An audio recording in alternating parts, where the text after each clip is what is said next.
I want to say welcome back to these special segments. We call it a discussion segment.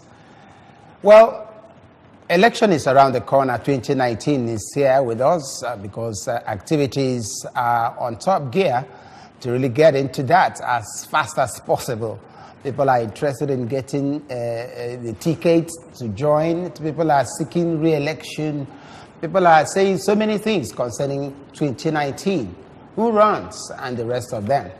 This will be the basis of our discussion today in the discussion segment, International Election Conference. That is what to be our focus in our discussion segment today. Confab, of course.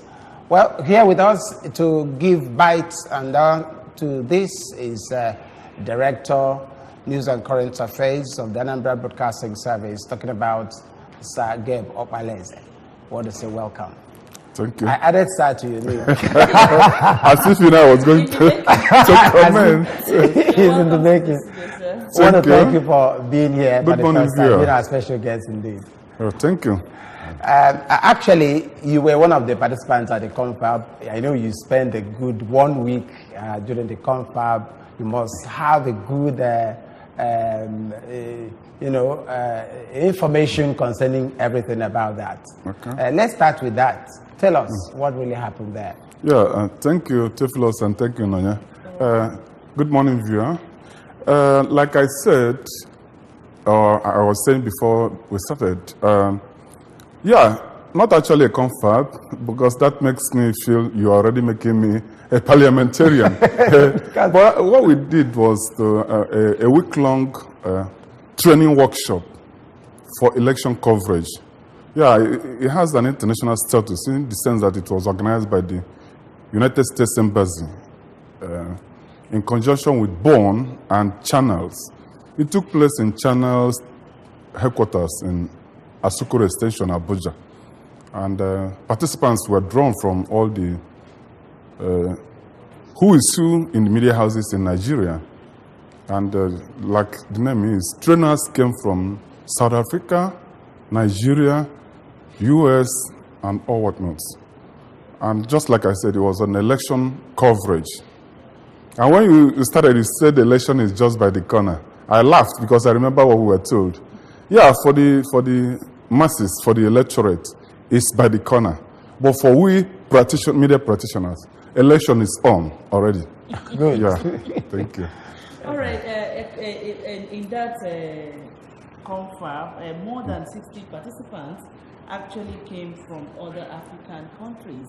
And I was wondering, why do we have to bring in other people from Africa when we're talking about Nigeria? What was their contribution during that conference, please? Okay, actually, the one I attended, like I said, it wasn't really made up of 60 people from Africa. The participants majorly are from Nigeria.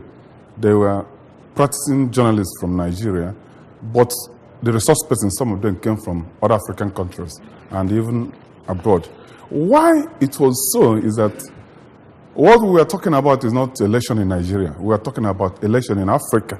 Okay. One of the resource persons said that election in Africa has come to become crisis in itself.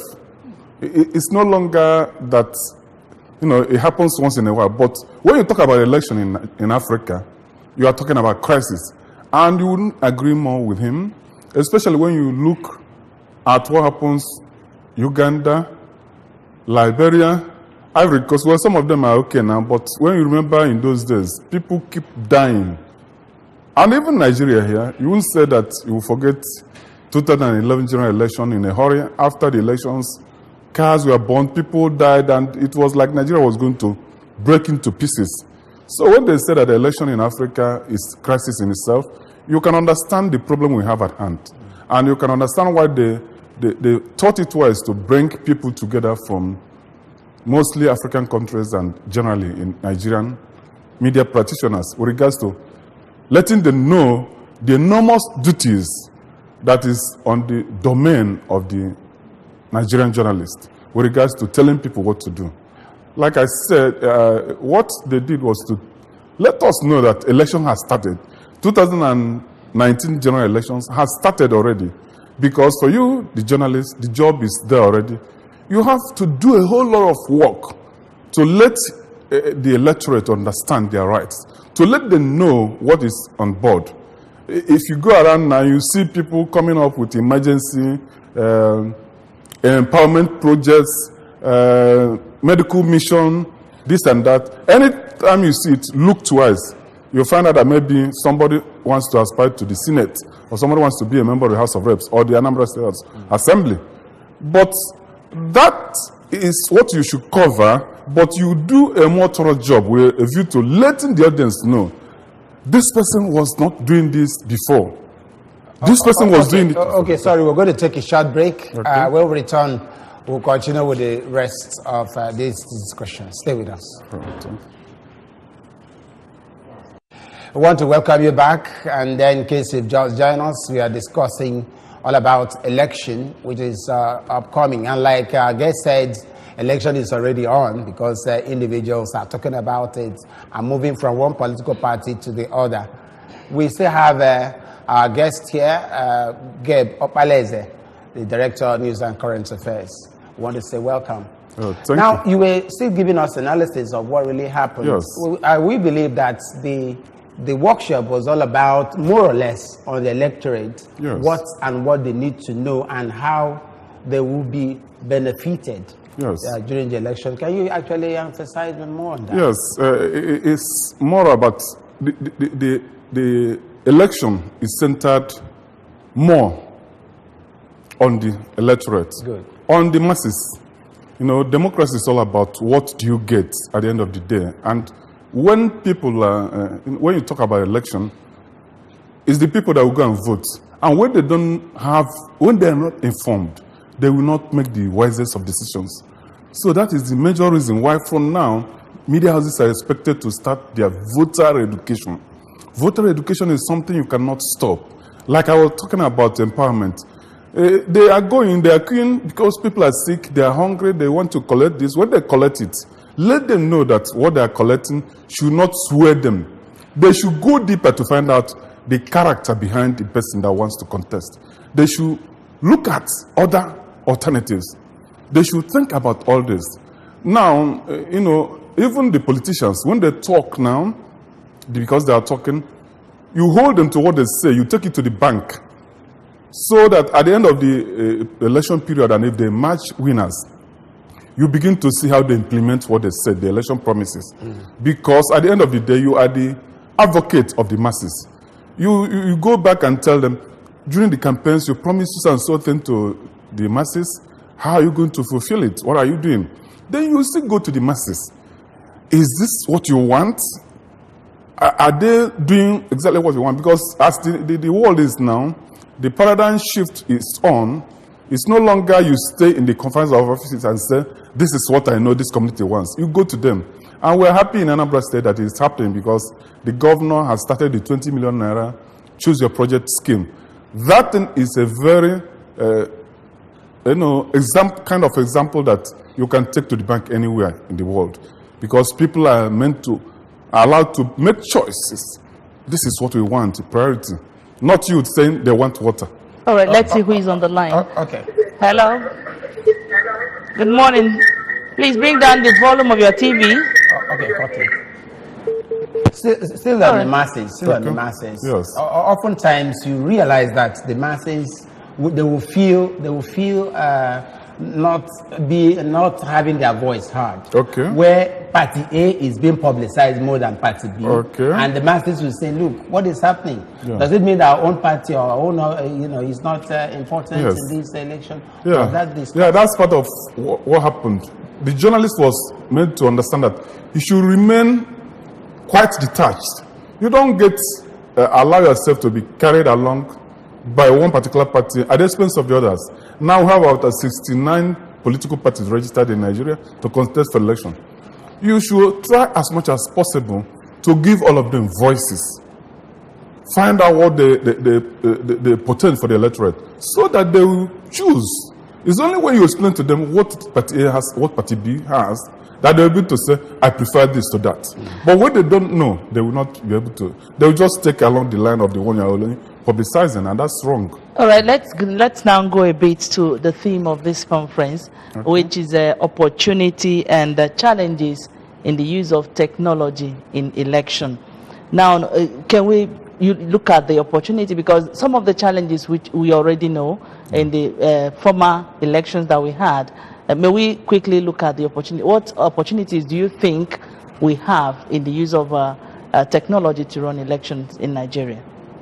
Number one opportunity we have is what we've done already, but we are going to leverage on it this time around, the card reader kind of thing. You know, when it started, there was cries here and there, but we tried, failed in some areas, but INEC, who also addressed us at the workshop, has come up with, they said they have perfected their system and they're going to use it this time around. It's going to work and do you think we can have online voting? Can we have it this time? Online voting is not something that cannot happen. But you know what we are saying, that there's no way when you have this technology, we're still in Africa, we're trying to check them, and then you don't just all at once you expect it to work like that. But these are things that, opportunities that can be explored, because online voting can make it less cumbersome for the voter. So it's something that can work. It was talked about, and INEC does not see it as something that is, you know, and you saying that we are still Africa, you know, does it mean, is it part of the challenges that we face as a people? Yes, because when you're talking about technology, it's not only INEC bringing the facility, it's also the voter making good use of it. You have to do a lot of education. The card reader thing, you find out that most members of the electorate, they find it too clumsy and cumbersome. They feel some of the things, and if you don't get, you know, when you're talking about electronics, if you don't get it right, your vote is lost. So it's not only when you're talking about doing that, it's not only bringing the facilities, but making sure that the people that will make use of it will know how to.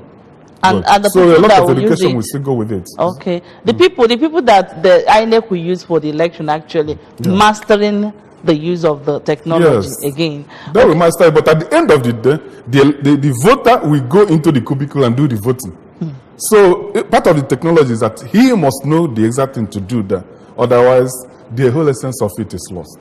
The masses would like to know their faith, because over the years you find out that after election it will take some time, days before the actual result comes, due to collation from one polling booth to the other, and it continues like that. But people are saying that it would have been better immediately it is counted, the result to be announced from the apex level, right? The main collection place.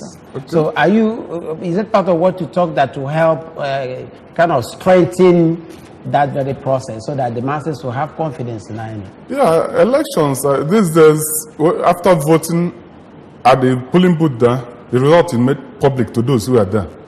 But making it public does not mean exactly the same thing as the returning officer announcing the results. You will know at this polling booth that so and so figure was gotten. It will be taken to the polling center at the local government, ward level, local government level, the state level, national level, if it is the national election. But it's not that you will not know it at that point in time, but you will not make use of it. You will not go public with it. It's for your consumption. You know it so that you can follow it up when next you see the entire edition and something is minus. But announcing the result lies on the table of the returning officer for that particular election. So collection collection is becoming a little bit easier, because you can make use of electronics to get the figures. Days are gone when you feel, you know, ballot papers are counted and they are taken between the voting center and the local government level. Some people will let them and take the ballot boxes. No, those things don't work anymore, because these things will be done and electronically recorded. And before you know it, they will transmit it to the collection center. So even if you take the ballot boxes, you are just taking away the evidence, but the figures are there already. So that's it's a step forward, and we hope that as they're evolving, better things will come up. One other thing they said during the training workshop is that we are not going to allow people to vote from abroad. You know, Nigeria has not really matured to that level of doing that, or the INEC has not decided, because we have the laws, guidelines, and rules guiding all these elections. The electoral law, the constitution has not allowed Nigerians outside this country to be part of the vote. If you want to do, you come into the country to do that. What about the international observers? Because they normally come from other countries, they come in. No, it's one thing to vote and another thing to observe. You can observe, but you cannot participate in the election. So they are allowed to come in, and they come in, and they do help us a lot, because what they observe, they help to, for future elections. When they observe flaws, they notice it and they hype it up. The electoral body will take note of it. And if something was done wrong so seriously so that all the observers are hammering on that, it might lead to cancellation of the election and calling for... Okay. Okay, go ahead. Now, as a veteran journalist that you are, and being a part of this conference internationally that was done in Abuja, I don't know, what do you think you've come home with that you think can actually help in democracy in our country if the media should do what they ought to do as a people? Yeah, thank you for that question. I think I came home with a baggage that is filled up with innovations, new things. One is that they told us that, like I said, they told us that the election we have what we call election cycle. 3 parts. The first part is pre-election. The journalist is supposed to do a lot of work, just like I said. People who want to run, they are coming out, follow them up, follow the parties, what they are saying, tell the electorate what they should do. Voter education. Now that most people are still finding it difficult to have their PVC. And that is a very major thing. If you don't have it, you cannot be part of it. Try to tell the people, even though this thing is cumbersome, even though it's taking your time, your resources and everything, but very, very important. Your vote counts a lot. Let them know that they can sacrifice what they have to do, so that they'll be able to be part of those who will decide what will happen. If you don't have PVC, you will not say who will represent you. If you don't have it, you will not be able to say, this person has this better than this, so that you'll be able to elect a better person. So the election, what we are coming back with is that we are going to make sure that our people begin to hammer more on voter apathy. Voter things that make people not to go and vote. They say, after all, let the other people vote, go and vote. I remember during... In the way trying to round off, you mentioned about 3 compartments. Yes, pre-election, the election proper, and post-election. Post-election is also interesting. Post-election is the governance, so to say. After the results were announced and analysis here and there, I told you so, this and that. At the end of the day, government is formed. It is the job of the journalists to follow up that government. You promised this during the campaign period. What are you bringing on board? Remember this. When they try to veer off, you say, remember this. Because election is all about, democracy is all about what people get at the end of the day. You become the advocate of the masses. You always remember them. They were promised this. And you think that government is now beginning to change. You hold them accountable to what they said. You bring it up. You don't do these things by trying to do they versus us. You do it in such a way that government will know that you are part of the evolving system. Yes. You don't go trying to shoot gun, trying to rub shoulders, but in a very good way. Subtly you do it. Maybe you approach it by going to the masses. Let them use their mouth to remind the government, we are still expecting you, told us during this time, we are still expecting you to do this and do that. Government will do their own. If there's anything that is missing, it's that which you have gone to the masses to get that will remind government of what they are doing. And when they say, no, we are doing this, but maybe you are not getting it, you take that explanation to the masses once again, so that everybody... we know very well that 1 week of this workshop, that 30 minutes will not be enough for you to unleash all that you've gotten there. However, I want to thank you very much for really giving us audience to let us have an insight into what happened during the workshop. We want to thank you so very much. Thank you. That has been Gabe Opaleze, Director of News and Current Affairs, giving us an insight into what happened at the international conference that took place in Lagos. Abuja to be precise. Well, thank you very much. Let's stand by as we get on to our next discussion, which is on suicide. Stay with us.